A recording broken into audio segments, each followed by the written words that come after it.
Hello friends, તમે બાજરીની રોટલી કોઈ વાર બનાવી છે? આવી ફૂલેલી એકદમ મુલાયમ ઘઉંને ટક્કર મારે એવી રોટલી બને છે બાજરીની.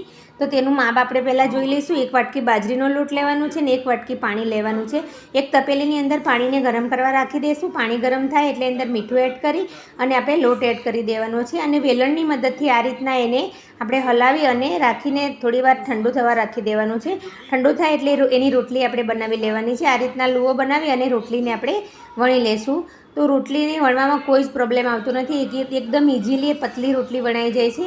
બાજરીના ઘઉંના લોટ કરતાં પણ એકદમ પતલી બને છે અને કોઈ જ પ્રોબ્લેમ આવતો નથી. એને આપણે રોટલીને શેકી લેશું તો એ તવીમાં એ રોટલી આપણી ફૂલી જશે. એટલી સોફ્ટ અને મુલાયમ બનશે. તો તમે એકવાર આ ટ્રાય કરજો. ખૂબ જ ટેસ્ટી એવી રોટલી બને છે અને ઘઉંની રોટલીમાં કેલેરી વધારે હોય છે અને બાજરીની રોટલી હેલ્ધી હોય છે. એટલે આ રીતે તમે એકવાર ટ્રાય કરજો. ખૂબ જ ટેસ્ટી લાગશે. પછી તમે ઘઉંની રોટલી પણ ભૂલી જશો એવી ટેસ્ટી લાગશે.